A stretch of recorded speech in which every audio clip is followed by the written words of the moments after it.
खबरें अब तक, powered by Fly Appearan, the journey beyond your imagination, the revolution in the travel industry. अगर आप करने जा रहे हैं अपनी ट्रिप प्लान, तो फ्लाई अपीयरन बनाएगा आपके सफर को और भी आसान। फ्लाइट, होटल और कैब बुकिंग में नहीं होंगे परेशान। अब बिना किसी मुश्किल के होगा आपका ट्रैवल प्लान। फ्लाई अपीयरन बनाएगा आपके हॉलिडे को और भी सरल और आसान।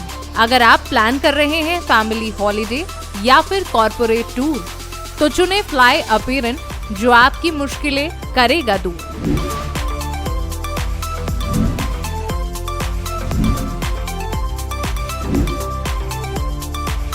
Fly Appearan, the journey beyond your imagination. नमस्कार, मैं ज्योति श्रीवास्तव स्वागत करती हूँ खबरें अब तक में। आज खबरें अब तक में बात होगी यूपी में बढ़ते महिला अपराधों की, लखनऊ में टूटे गरीबों के अरमानों और सरकारों के मंसूबों की, राहुल गांधी और अखिलेश यादव के गठबंधन में आई दरार की। इसके अलावा आज की सियासत की बड़ी खबरों से भी करवाएंगे रूबरू, लेकिन उससे पहले हेडलाइंस पर डाल लेते हैं नजर। गर्मी से हाहाकार, नोएडा के बाद दिल्ली में 13 की मौत, एक दिन में सबसे ज्यादा मामले। बता दें कि राजधानी दिल्ली समेत एनसीआर में भीषण गर्मी का प्रकोप जारी है। नोएडा के बाद दिल्ली में 13 लोगों की मौत हो चुकी है। वहीं नोएडा में गर्मी से 9 लोगों की जान चली गई। दिल्ली में बुधवार को 12 साल की सबसे गर्म रात रही और न्यूनतम तापमान 35.2 डिग्री सेल्सियस दर्ज किया गया। बिहार के सरकारी स्कूल में घुसकर हेडमास्टर को गोली मारी। जिस नालंदा में पीएम मोदी आए, वहीं हुई वारदात। बता दें, नालंदा में एक तरफ प्रधानमंत्री नरेंद्र मोदी के कार्यक्रम को लेकर सुरक्षा की चाक चौबंद व्यवस्था की गई थी, तो वहीं सीएम नीतीश कुमार समेत कई मंत्री और वरीय नेता पीएम के कार्यक्रम को लेकर नालंदा में मौजूद थे। तो दूसरी ओर एक बेखौफ अपराधी ने दिन दहाड़े स्कूल परिसर में घुसकर प्रभारी प्रधानाध्यापक संतोष कुमार को गोली मार दी। भारत में आम चुनाव को प्रभावित करने की भयानक साजिश, डिसेम्बो लैब की रिपोर्ट में चौंकाने वाले दावे। बता दें, डिसेम्बो लैब की रिपोर्ट में बताया गया है कि भारत में मतदाताओं की मानसिकता को प्रभावित करने के लिए आम चुनाव में हस्तक्षेप की साजिश रची गई। दावा किया गया है कि इसके पीछे हेनरी लुइस फाउंडेशन और George Soros open society foundation का हाथ है। शरद पवार ने किया वादा, विधानसभा में जनादेश मिला तो सत्ता संभालते ही दूर करेंगे किसानों की समस्याएं। बता दें, राकांपा के अध्यक्ष शरद पवार ने बुधवार को कहा है कि साल के आखिर में होने वाले राज्य विधानसभा चुनाव के बाद उनकी पार्टी सत्ता में आएगी। उन्होंने कहा कि सत्ता में आने के बाद उनकी पार्टी किसानों की समस्याओं का समाधान करेगी। नए हाई के बाद शेयर बाजार में सपाट क्लोजिंग, सेंसेक्स 36 अंक चढ़ा, निफ्टी 23,500 के पार। बताते चले कि भारतीय शेयर बाजार के प्रमुख बेंचमार्क इंडेक्स बुधवार को रिकॉर्ड ऊंचाइयों को पहुंचने के बावजूद सपाट बंद हुए। ऊपरी स्तरों पर शेयर बाजार में बिकवाली हावी हो गई। आखिरकार सेंसेक्स हरे निशान पर बंद होने में सफल रहा, लेकिन निफ्टी लाल निशान पर बंद हुआ। हेडलाइंस के बाद एक बार फिर स्वागत है आपका। रिपोर्ट्स की ओर रुख करेंगे, लेकिन उससे पहले आज की वायरल वीडियो आपको दिखा देते हैं। उत्तर प्रदेश के कानपुर से एक चौंकाने वाली वीडियो वायरल हो रही है। कहा जा रहा है कि यहां हीट स्ट्रोक से एक कांस्टेबल की मौत हो गई, लेकिन इससे पहले कांस्टेबल के साथ जो भी हुआ उसका वीडियो वायरल हो रहा है। देखिए ये वीडियो।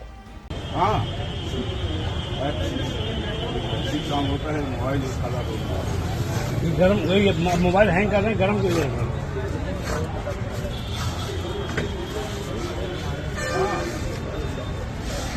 वीडियो में दिखाई दे रहा है कि कांस्टेबल बेहोशी की हालत में है और एक दरोगा उनका वीडियो रिकॉर्ड कर रहा है। देरी से अस्पताल ले जाने के कारण कांस्टेबल की मौत हो गई। देखा जाए तो भीषण गर्मी से लोग परेशान हैं। शाम होने तक घर से निकलने से बचना चाहते हैं, लेकिन पुलिसकर्मी तो लगातार ड्यूटी कर रहे हैं। कुछ पुलिसकर्मियों को घंटों धूप में खड़े होकर ड्यूटी करनी पड़ती है। लेकिन बड़े अफसोस की बात है कि कानपुर में एक कांस्टेबल हीट स्ट्रोक से बेहोश हो गया तो उसे अस्पताल ले जाने की जगह दरोगा उसका वीडियो बनाता रहा। काफी देर बाद उसे लेकर अस्पताल पहुंचे। देरी से अस्पताल पहुंचने की वजह से उसकी मौत हो गई। अब इसमें आप किसकी गलती देंगे, जरा सोचिए। फिलहाल इसी के साथ रुक करेंगे हमारी खास रिपोर्ट्स की ओर। लोकसभा चुनाव बीत चुके हैं। उत्तर प्रदेश के खराब प्रदर्शन के बाद सीएम योगी की साख दांव पर लग चुकी है। ऐसे में अब एक और परेशान कर देने वाली रिपोर्ट सामने आई है, जो न केवल सीएम योगी और भाजपा के लिए बल्कि पूरे उत्तर प्रदेश के लिए चिंता का विषय बन सकती है। यूपी में सीएम योगी की जीरो टॉलरेंस की बात बहुत की जाती है। माफियाओं के हौसले यहां पस्त कर दिए गए हैं, मगर महिलाओं की सुरक्षा के पुख्ता इंतजाम नहीं किए जा सके हैं। ये हम नहीं कह रहे, ये कह रही है एक रिपोर्ट जिसमें यह दावा किया गया है कि महिलाओं के खिलाफ अपराध में योगी शासित यूपी टॉप पर है। देखिए ये रिपोर्ट। उत्तर प्रदेश अब सीएम योगी के नाम से जाना जाता है। यहाँ माफियाओं के हौसले पस्त किए जाते हैं। यहाँ अपराध पर शासन का बुलडोजर चलता है, मगर यहाँ महिलाएं सुरक्षित नहीं हैं। इसका प्रमाण ये है कि राष्ट्रीय महिला आयोग को इस साल अब तक महिला विरोधी अपराध की 12,600 शिकायतें मिली हैं, जिनमें सबसे अधिक मामले उत्तर प्रदेश से हैं। यूपी में भाजपा का शासन, इसके बाद दिल्ली और फिर महाराष्ट्र का नंबर है।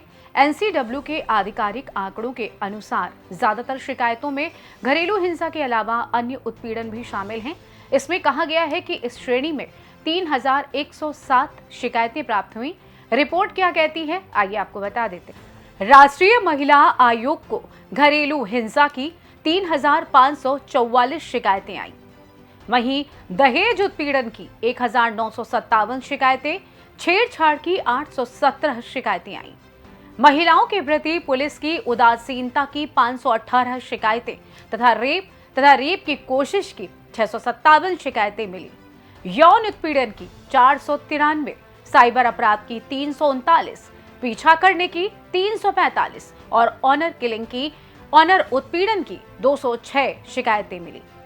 उत्तर प्रदेश में से सबसे अधिक 6,470 शिकायतें दर्ज की गई। इसके बाद दिल्ली में 1,113 और महाराष्ट्र में 762 शिकायतें दर्ज हुई। बिहार में 584, मध्य प्रदेश में 514, हरियाणा में 506, राजस्थान में 408, तमिलनाडु में 301, पश्चिम बंगाल में 306 और कर्नाटक में 305 शिकायतें दर्ज की गई। बता दें कि राष्ट्रीय महिला आयोग एक वैधानिक संस्था है जो महिलाओं को प्रभावित करने वाले सभी नीतिगत मामलों पर सरकार को सलाह देता है। आयोग देश में महिलाओं के खिलाफ अपराधों पर भी नजर रखता है और पीड़ितों को ऐसे मामलों में न्याय दिलाने के लिए राज्य और प्रशासन को दिशा निर्देश जारी करता है। हैरानी की बात तो ये भी है कि राष्ट्रीय महिला आयोग ने पिछले साल महिलाओं के खिलाफ अपराध की 28,811 शिकायतें दर्ज की और उनमें से लगभग 55% उत्तर प्रदेश से थी। कुल मिलाकर देखा जाए तो ये आंकड़े यूपी के लिए घातक साबित हो सकते हैं, साथ ही साथ भाजपा के लिए एक बड़ी दिक्कत पैदा कर सकते हैं। जहां एक तरफ बीजेपी यूपी में फिर डाउन हुई है, ऐसे में ये आंकड़े बीजेपी को और डाउन कर सकते हैं।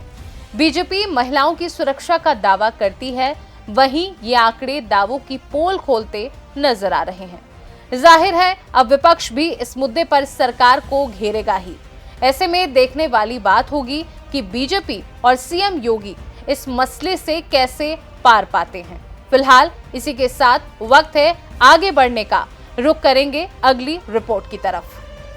लखनऊ की कुकरेल नदी पर बसा हुआ अकबर नगर अब उजड़ चुका है। यहाँ बसे हुए बाशिंदों की आंखों के आंसू शासन प्रशासन को रोक नहीं सके।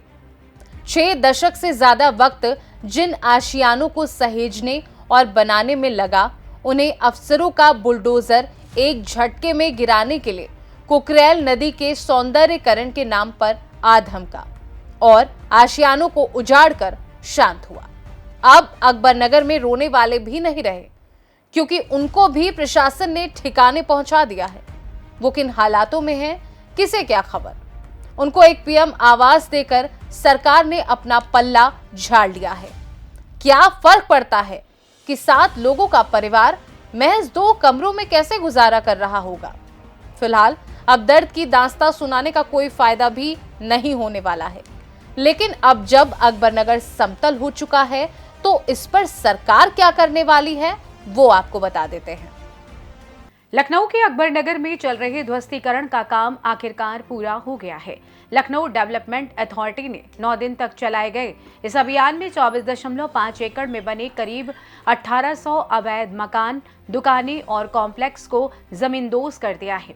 वहीं मंगलवार देर यहां धार्मिक स्थलों पर भी बुलडोजर चलाया गया है, जिन्हें पहले छोड़ा गया था। अब इलाके में सिर्फ मलबा ही दिख रहा है।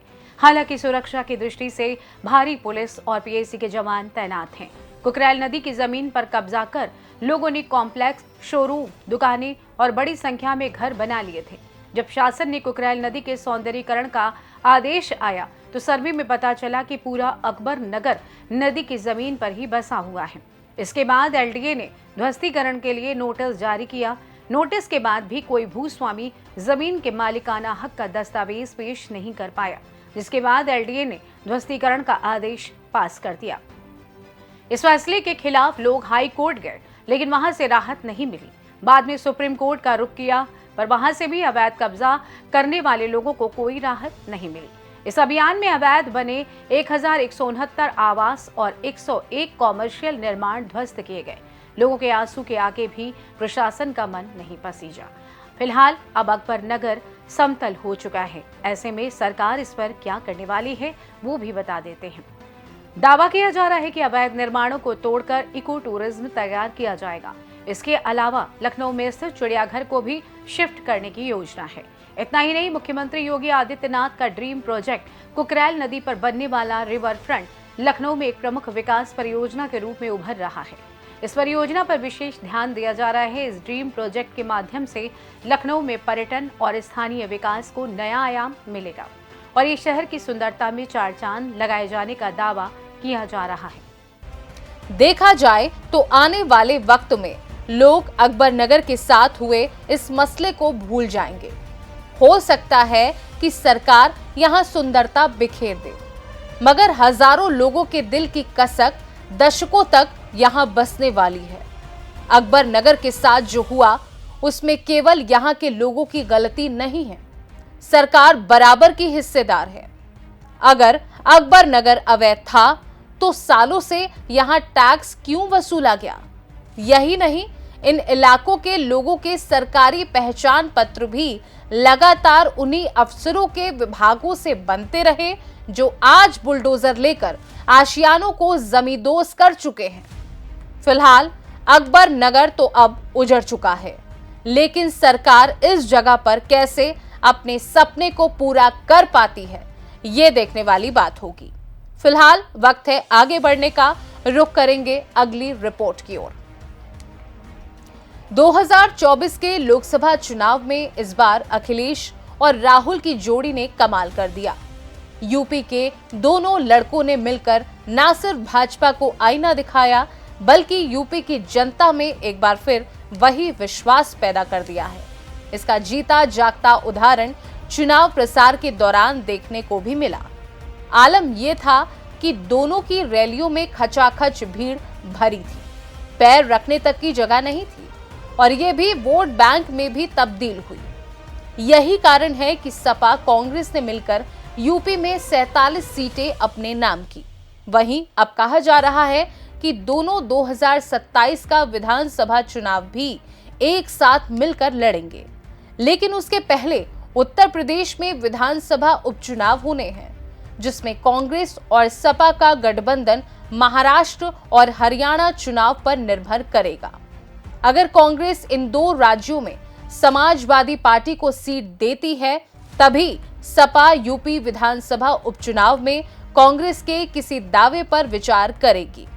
मतलब सपा ने कांग्रेस के सामने बड़ी डिमांड रख दी है।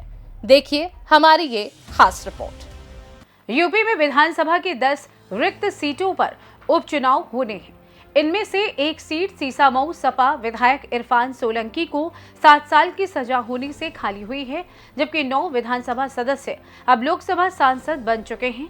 वहीं लोकसभा चुनाव के बाद अब कांग्रेस पार्टी ये चाहती है कि यूपी विधानसभा उपचुनाव में भी गठबंधन जारी रहे, लेकिन लखनऊ मध्य से समाजवादी पार्टी के विधायक रविदास मेहरोत्रा ने साफ कर दिया है कि अगर महाराष्ट्र और हरियाणा में होने वाले विधानसभा चुनाव में कांग्रेस पार्टी सपा को सीट देगी, तभी यूपी विधानसभा उपचुनाव में ये गठबंधन जारी रह पाएगा। तो वहीं दूसरी तरफ यूपी विधानसभा उपचुनाव में कांग्रेस इंडिया गठबंधन के तहत सपा से साझेदारी चाह रही है। दरअसल हरियाणा की 20 सीटों पर मुस्लिम यादव समीकरण काफी प्रभावी है, जिसे सपा अपने पक्ष में मानती है। जाहिर है सपा 2027 की तैयारी में जुट गई है। पूरे प्रदेश में सपा पीडीए पंचायत करने की तैयारी कर रही है। पीडीए के अंतर्गत आने वाले अलग अलग जातियों के बीच उनके अधिकारों को लेकर एकजुट करेगी। 2017 में समाजवादी पार्टी ने विधानसभा चुनावों में कांग्रेस के साथ गठबंधन किया था। 2017 के विधानसभा चुनाव में सपा ने कांग्रेस को गठबंधन में 105 सीटें दी थी, लेकिन कांग्रेस महज 7 सीटें जीत पाई थी। इसलिए इस बार सपा ने कांग्रेस के सामने अपनी डिमांड रख दी है। तो ये तो थी खबरें अब तक की खास रिपोर्ट्स, लेकिन इसके अलावा आज राजनीति में क्या कुछ हुआ खास वो भी बता देते हैं। दिल्ली के मुख्यमंत्री अरविंद केजरीवाल अभी जेल में ही रहेंगे। सीएम केजरीवाल की न्यायिक हिरासत 3 जुलाई तक बढ़ा दी गई है।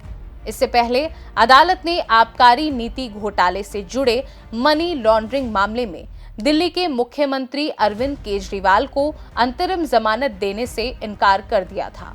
वहीं आज दिल्ली की जल मंत्री आतिशी ने कहा कि उन्होंने प्रधानमंत्री नरेंद्र मोदी को पत्र लिखकर राष्ट्रीय राजधानी में चल रहे जल संकट पर हस्तक्षेप करने की मांग की है और कहा है कि अगर समस्या का समाधान नहीं हुआ तो वह शुक्रवार से अनिश्चितकालीन उपवास पर बैठेंगी। इसके अलावा आज हरियाणा में आगामी विधानसभा चुनाव से पहले ही सियासी हलचलें तेज हो गई हैं।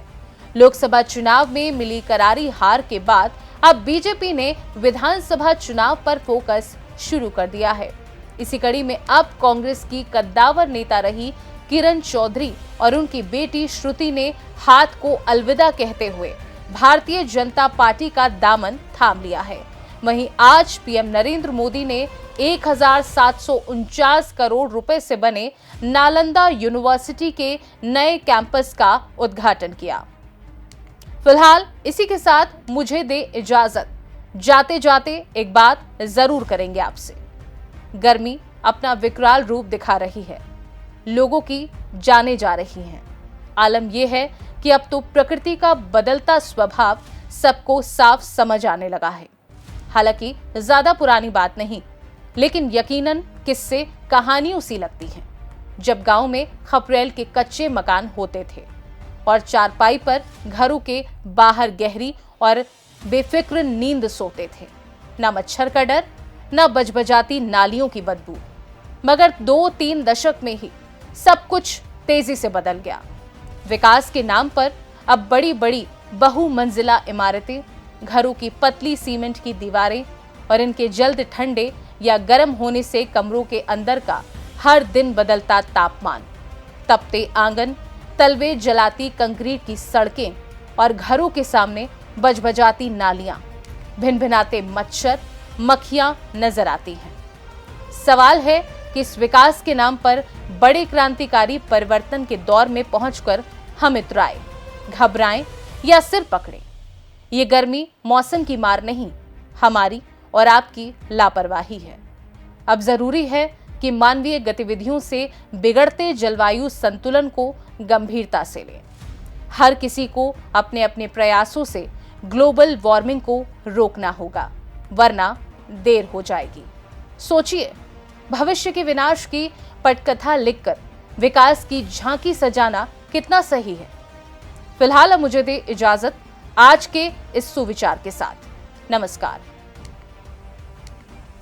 अच्छे कार्य स्वयं को ताकत देते हैं, और दूसरों को अच्छे कार्य करने के लिए प्रेरित करते हैं।